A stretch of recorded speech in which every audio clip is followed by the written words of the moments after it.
சுவாமி என்கிற வார்த்தைக்கு முருகப்பெருமான் சுப்பிரமணியருக்குத்தான் பொருந்தும். ஒவ்வொரு மனிதனுக்கும் ஏதாவது ஒரு வகையில் காரிய தடுமாற்றம் தடங்கல்கள் நடக்கவே மாட்டேங்குது அப்படின்னு சொல்லி வருத்தப்படுறவங்களுக்கெல்லாம் ஒரு விமோச்சனமுடைய கோவில் இருக்கிறது. ஒரு மனிதனுக்கு நீண்ட காலம் நடக்காத பிரச்சனைகள் அது நிறைவேறணும் அப்படின்னா ஒவ்வொரு நட்சத்திரமும் நமக்கு ஒரு நட்சத்திரம் நம்மளே காப்பாற்றும். 2வது நட்சத்திரம் பணத்தை கொடுக்கும், 4வது நட்சத்திரம் சுகத்தை கொடுக்கும், 6வது நட்சத்திரம் நமக்கு ஒரு வெற்றியை கொடுக்கும். இப்படி ஒவ்வொரு நட்சத்திரத்துக்காரர்களுக்கு உரிய விஷயத்தில் 24வது நட்சத்திரத்தில் இந்த தேவதைகளை இந்த அதிதேவதைகளை பிடித்து கொண்டால் வாழ்க்கையில் வெற்றி பெறலாம். எந்த தசாபுத்தி நடக்குது, 7 சனி நடக்குது, அஷ்டம சனி நடக்குது, அதெல்லாம் கவலைப்பட வேண்டாம். இதை மட்டும் குறித்து வைத்துக்கொண்டு அந்த ஆலயங்களுக்கு சென்று பாலாபிஷேகம் செய்யலாம், நல்ல முறையான அபிஷேகங்களை செய்யலாம், தீபம் ஏற்றி வணங்கி வழிபடலாம். புரியுதுங்களா? தீபம் ஏற்றி வணங்கி வழிபடலாம், அன்னதானம் செய்யலாம், அது உள்ள சாதுக்கள் சன்னியாசிகளுக்கும் உதவி செய்யலாம். இப்படி கோவிலுடைய உழவார பணியும் மேற்கொள்ளலாம். இதெல்லாம் செய்கின்ற பொழுது நன்மை. குருப்பியோ நமக. வணக்கம். விபம் வேணநாதம் சாந்தம் துரந்தம் ஸ்வயம் லீலையா கோபவேஷம் தனானாம் ஸ்வாம் பிருங்காகாந்தம் சாருகாசம் பரபிரம்மலிங்கம் பதே பாண்டுரங்கம். வணக்கம் நேயர்களே. முருகப்பெருமானுடைய திருவருளால் எப்படி எந்த இடத்தில் எந்த மாதிரி எல்லாம் முருகனை வணங்கினால் நம்முடைய வாழ்வில் கஷ்டம் தீரும், தீர்க்க முடியாத பல பிரச்சனைகளை எல்லாம் தீர்க்கக்கூடிய ஒரே கடவுள் முருகப்பெருமான் தான். அன்று முழுவதும் அந்த கோயிலில் இருந்தாலும் மிகச்சிறப்பு. ஒரு ஆலயத்தில் ஒரு குறிப்பிட்ட நாளில் நாம் அங்கே முழுவதும் தங்கியிருக்கிற பொழுது நம்முடைய உடம்பில் உள்ள தேவையில்லாத சக்திகள் வெளியேறும், உடம்பிலே அமிர்தக்கலை அதிகமாக மாறும், விஷக்கலை குறையும். அப்பொழுது நம்ம உடம்பில் புத்துணர்ச்சியும் புதுப்பொழிவும் உண்டாகும், நிறைய நல்ல எண்ணங்கள் உற்பத்தி ஆகும், தெய்வங்கள் சங்கல்பம் கைகூடும். போனால் வெறுமனையாக வரக்கூடாது. தேங்காய் பழம் தட்டு வாங்கி அர்ச்சனை பண்ணும்போது சங்கல்பம் பண்ணணும். பெயர் ராசி நட்சத்திரம் சொல்லி அர்ச்சனை பண்ணி அப்படி வணங்கி வழிபட்டோம்னா மிகுந்த சிறப்பு. செஞ்சு பாருங்கள், நல்லாயிருக்கும். யாரும் தமிழ் சூரி சிவத்தை இது வரைக்கும் யூடியூப் சேனலை சப்ஸ்கிரைப் பண்ணாமல் போயிருப்பீங்க. பார்ப்பீங்க, லைக் பண்ணுவீங்க, சப்ஸ்கிரைப்புன்னு இருக்கும், அதை அமுக்கணும். பக்கத்தில் ஒரு கருப்பு கலரில் பெல் பட்டன் இருக்கும். இந்த பெல் பட்டன் நீங்கள் அமுக்குனீங்கன்னா ஆல்னு கிடைக்கும். இந்த நோட்டிஃபிகேஷன் அப்போ தான் நம்ம போட ஒவ்வொரு வீடியோவும் உங்களுக்கு வந்துக்கிட்டே இருக்கும். மறக்காமல் அதை நீங்கள் செய்யும்படி கேட்டுக்கொள்கிறேன். நீங்கள் இந்த வீடியோ உங்களுக்கு பிடிச்சிருந்தால் வேல்வேல் வெற்றி வேல் வீரவேல் அப்படின்னு சொல்லி நீங்கள் உங்கள் கமாண்டில் அவசியம் பதியும்படி உங்களை பணிவோடு வேண்டுகிறேன். வெற்றிக்குரிய நட்சத்திரம், அந்த நட்சத்திரங்களை பற்றி தான் நாம் இன்றைக்கி பார்க்க போகிறோம். அஸ்வினி நட்சத்திரத்திற்காரர்கள் அவர்கள் பொறுத்தளவில் அவர்களுக்கு 24வது நட்சத்திரம் சதயம். அந்த சதய நட்சத்திரத்தை அன்னைக்கு சிவாலயத்தில் இருக்கக்கூடிய துர்க்கையை வணங்கி வழிபடலாம். தனிப்பட்ட முறையில் உள்ள துர்க்கையை வணங்கி வழிபட்டாலும் வெற்றி உண்டாகும். பரணி நட்சத்திரக்காரர்கள் புரட்டாதி நட்சத்திரம் அவர்களுக்கு வெற்றியை தரக்கூடியது.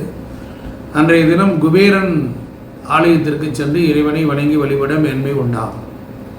அதேபோல் கிருத்திகை நட்சத்திரக்காரர்களுக்கு 24வது நட்சத்திரம் உத்திரட்டாதி.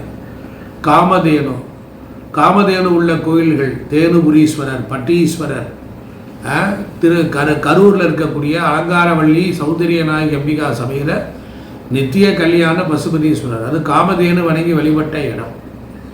அந்த கோயிலுக்கு சென்று நீங்கள் வணங்கி வழிபட மேன்மை உண்டாகும். ரோகிணி நட்சத்திரக்காரர்கள் ரேவதி நட்சத்திரத்தன்று சனீஸ்வரனை வழிபட்டு மேனால் மேன்மை உண்டாகும். மற்ற நேரங்களில் வழிபடுறதுக்கும் இந்த ரோகிணி நட்சத்திரக்காரர்கள் ரேவதி நட்சத்திரத்தன்று சனீஸ்வரனை வழிபட்டால் சீக்கிரமே மேலே வாழ்வில் முன்னாடி வந்துடுவார்கள்.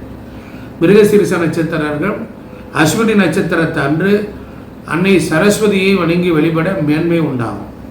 திருவாதிரை நட்சத்திரக்காரர்கள் பரணி நட்சத்திரத்தன்று துர்க்கை சிவாலயத்தில் உள்ள விஷ்ணு துர்க்கையை வணங்கினால் மேன்மை உண்டாகும்.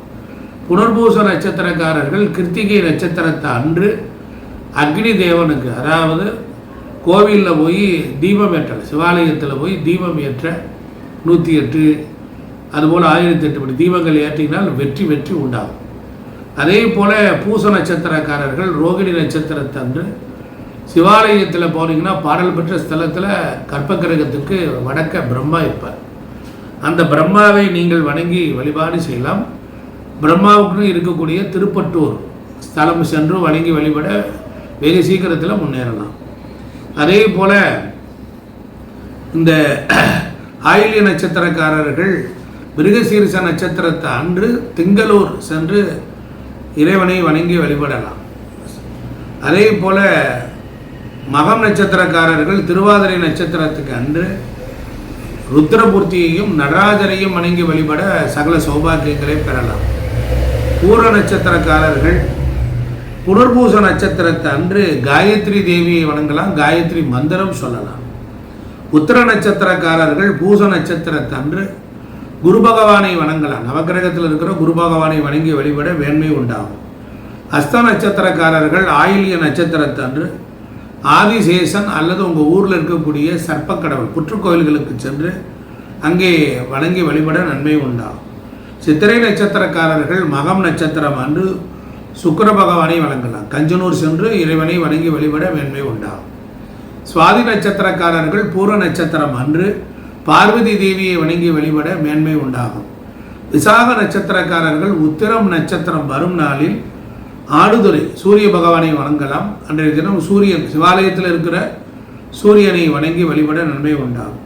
அனுச நட்சத்திரக்காரர்கள் ஹஸ்தம் நட்சத்திரம் அன்று சாஸ்தாவை வணங்கி வழிபடலாம். தாமிரபரணி ஆற்றின் கரையோரம் இருக்கிற எந்த சாஸ்தாவையும் வணங்கலாம். கேட்டை நட்சத்திரக்காரர்கள் சித்திரை நட்சத்திரம் வரும் நாளில் பிரம்மதேவரை வணங்கி வழிபட்டால் மேன்மை உண்டாகும். மூலம் நட்சத்திரக்காரர்கள் சுவாதி நட்சத்திரம் அன்று வாயு பகவானை வணங்கலாம். இல்லைன்னா கோயில்களுக்கு தூப தீபங்கள் வாங்கி கொடுக்கலாம்.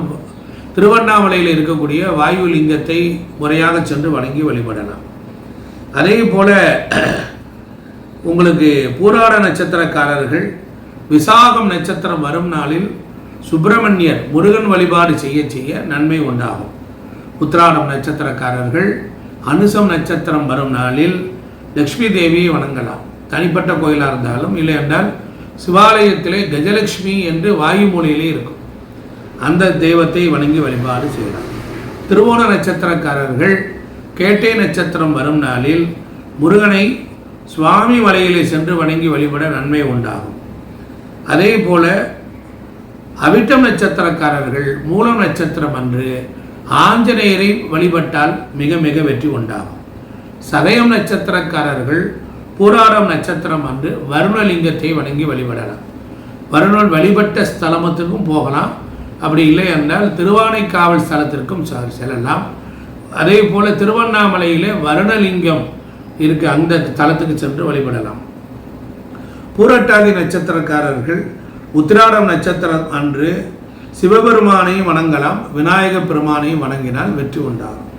உத்திரட்டாதி நட்சத்திரம் வரக்கூடிய நட்சத்திரக்காரர்கள் திருவோண நட்சத்திரம் அன்று அவர்கள் உலகளந்த பெருமான் அதுபோல் அந்த இறைவனை வணங்கினால், உலகளந்த பெருமானை வணங்கினால் அது மிகுந்த சிறப்பு உண்டாகும். அப்படி இல்லை என்றால் அவர்கள் இங்கே நம்ம